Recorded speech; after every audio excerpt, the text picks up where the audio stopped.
What's crack-a-lack, Toxic Crew? My name is Toxiquid, and Mega Man, am I right? With the introduction of Mega Man into Smash Bros. Starting with the 4th entries, hype for the franchise has only gotten bigger, and more representation for the series only seems natural. And instead of bringing in another character from the classic series, or adding the 24th letter of the English alphabet onto the end of the name, making a completely different character, we opted for a different approach. Instead of thinking with letters, we started thinking with numbers. And that is the origin story on how we chose Zero as the 4th fighter of the Toxiquid Fighters Pass after Bandana D, Rillaboom, and Steve. And like the previous installment of this, I am joined by a guest in ChaoticMeatball. How are you doing, Chow? How's it going, everybody? ChaoticMeatball here, and thank you so much, Tox, for bringing me on this episode.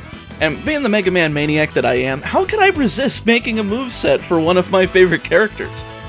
I don't know, man, I'm just kind of making the video. And yeah, like the other videos like this, we will be making a complete hypothetical DLC pack for Zero. This would include a moveset, stage, music selection, classic mode, spirits, etc. So without further ado, let's get right into it. But before we get into it, I just want to plug the Patreon and the new merch again because everything really helps the channel. With the release of this video, we will be releasing a new sticker for Zero that will be in the style of this video's drawings. So if you want it, go check it out in the video description or in the iCard. It's really cool, and I'd really appreciate it if you would check it out after the release of this video. It will be in the end card, don't worry. So without further ado, let's get right into it. Mega Man is largely your territory, my guys, so I'm just gonna let you start this one. Sure, alright. After entering into the stage like Mega Man Classic does, from a beam of light, Zero will spring into action. For Zero's jabs, it's a 3-part slash from his signature Z-Saber. It will initially have a vertical swipe, then a horizontal swipe, then lastly Zero goes in for the kill with a bigger vertical slice with a larger hitbox. For the dash attack, it's a dash from Mega Man X4, with Zero essentially shoulder bashing the opponent. As for the tilt, we will start with the forward tilt with the recoil thrust from the Mega Man Zero series. This would be a multi-hit move similar to DDD's, but surprisingly it doesn't have too much recoil despite the name. The down tilt would be the Gale attack, where Zero would thrust his Z-Saber and could score multiple hits, sharing properties with the attack of the same name from Mega Man 03. Lastly, the up tilt would be the shield sweep from Mega Man 03, where he'd wave the shield boomerang in an arc over him. Slashing our way onto the smash attacks and starting with the forward smash, it's the land slash, which is a huge swing from his Z-Saber in a wide arc.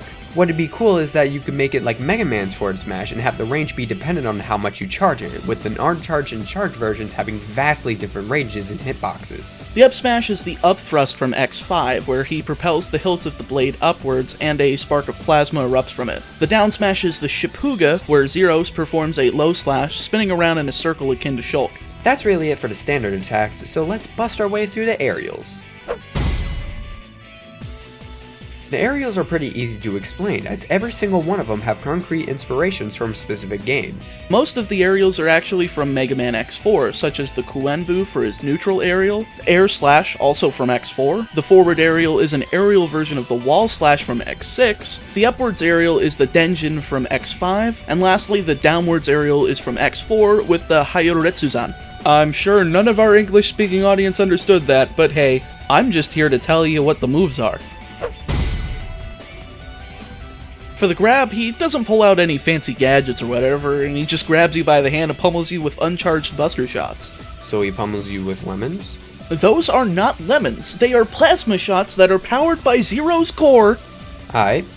For the forward throw, he throws out a semi-charged shot from his buster similar to Inkling's forward throw. For the back throw, it's a flip that gets followed up with another semi-charged shot. The up throw is the Genmu, which is a very similar move to the up smash, but kinda weaker. The last throw we have is the down throw with the Rakuhoga, where Zero throws the opponent down and punches them into the floor, creating an energy blast that has a bearing effect. And that's really it for the throws and such, so let's move on to the special attacks.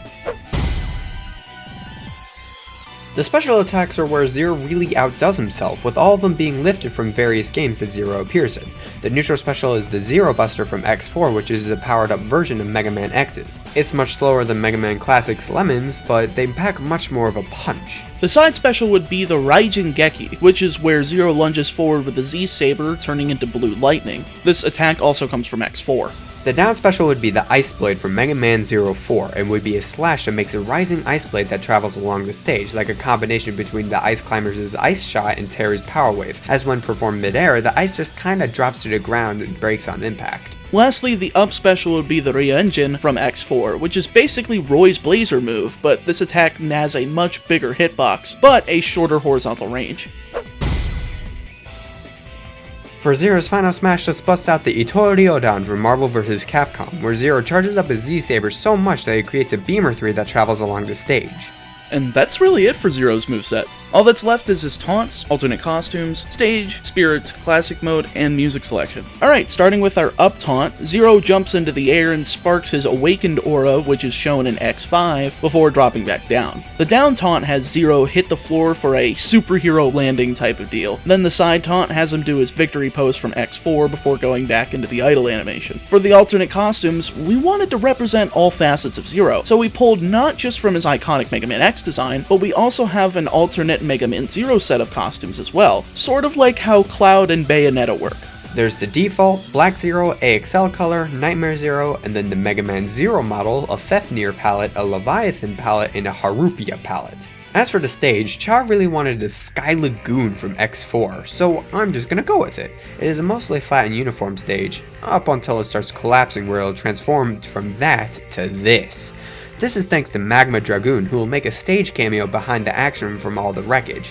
What I think would be interesting is that once the stage collapses, it would never get repaired, so it'd be like that for the rest of the fight. Granted, I think that if this were to ever come true, people wouldn't be too happy, so I'm just gonna take a mulligan on it and ask you guys if you'd rather fight on a permanently collapsed stage or have it reform after a while. Leave your thoughts below in the comments. As for the music, we will be comprising a large selection of songs not already in Smash, so we'll have a grand total of 12 songs. So, for the music here, we actually have the Sky Lagoon X and Sky Lagoon Zero themes, both of which are intro stages for their respective characters in X4. The Zero theme medley would be a medley of the ones from X1 through X3. The Mega Man X medley, which would consist of tracks from Mega Man X1 such as Spark Mandrill, Chill Penguin, and a few others. An Ice Brain remix from Mega Man 02, then the stage themes from Blaze Heatnix and Flame Stack. Then from the Mega Man Zero series, there's Departure, the opening stage theme from Mega Man 02, Volcano from Mega Man 03, Cannonball from the final boss of Mega Man 03, Esperanto, the intro stage to Mega Man 04, and last but certainly not least, Falling Down from Mega Man 04, the final boss theme. Rad. All that's left is the Spirit Battles in Zero's Classic mode, so let's start with the Classic mode. Zero's Classic mode is titled From Zero to Hero, and like every single Classic mode in existence, there will be 8 rounds with one of them being a bonus stage. Round 1 starts with Mega Man on Pac-Land as a reference to how Zero was created to kill Dr. Light's creations. Round 2 is a group of Mii Gunners, where if you've bought the costumes from the DLC, will be replaced with Proto Man Mii Gunners on Wily Castle, which is a reference to how he basically is programmed to destroy anything from the classic generation. Round 3 is against the Shogun Omega Great Cave Offensive and is a reference to Sigma's first fight with Zero. Round 4 would be against Incineroar and King K. Rool on Saffron City, which is just a big reference to other Maverick bosses in the X series. Round 5 starts with a battle against Ryu on Sky Lagoon, and it's just a big ol' Magma Dragoon reference. Round 6 is a one-on-one versus himself on Garplane's Omega, which is a reference to him fighting Omega in Mega Man 03. This is also a stamina battle. Round 7 is a bonus stage, nothing crazy there. Lastly, we end off with Rathalos on Sky Lagoon, but Zero actually has an ally in Mega Man, and is a reference to the boss fight against Weil at the end of 04. And all that's left is a spirit board, coming in total with 11 spirits. And starting with the novice spirits, they start with Baton M501. This is a support spirit and would provide light auto heal and would be a fight against a Dark Pit who tends to jump a lot on Great Cave Offensive. Cragman is here as another support spirit that would be a fight against a King K. Rool that likes to use Side Smash and Side Special on Congo Jungle, and would provide throw-out items damage up. Moving to the advanced spirits, the Ride Armor starts as a support spirit that would be a fight against a Rob that uses jabs and tilts on Summit and would give you smash attack damage up. Then there's the Bee-Blader, who'd be a primary attack spirit that provided weapon attack up, and would be a fight against the Snake that uses his special attacks and up smash more often on Wrecking Crew Omega. Next is CL from Mega Man Zero and would be a primary shield spirit and would be a fight against the Zero Suit Samus who tends to avoid conflict on distant planet and would be a timed battle as well. After that are the Ace spirits, starting with Harpuya and would be a support spirit with movement speed boost. This would be a fight against a Mega Man with his green outfit with increased movement speed and would use his aerials more, all on the Midgar stage. Leviathan is also here as a support spirit with jump boost as his reward for beating a Mega Man who can also jump higher, using up air all on Delfino Plaza. Next is Fafnir, and is the last support spirit with the gift of Fist Attack Up Boost. This again would be against a Mega Man who's instead, in his red attire, he uses Side Smash and Down Air more on Omega of Norfair. Lastly, for the Ace spirits would be Iris and is a primary shield spirit who is also enhanceable. She would give lifesteal and would be against a Crumb who has a jetpack on Lilac Cruise. For the Legend Spirits, we again have two with us. First is Copy X from Mega Man Zero. This would also be an enhanceable spirit. This would be a fight against, you guessed it, Mega Man in a stamina battle. They can heal, and the Color Game 15 assist trophy would appear more often on the Prism Tower Omega stage. And finally, there's Omega. This would be a fight against Zero with a weapon attack boost, auto healing, and random final smash all on Sky Lagoon, and would give a new attribute where your defense lowers but your attack raises, much like Pokemon's Shell Smash attack. I call it brute strength. Rightio, that's all we have to say on Zero. Do you have anything you want to say, my guy?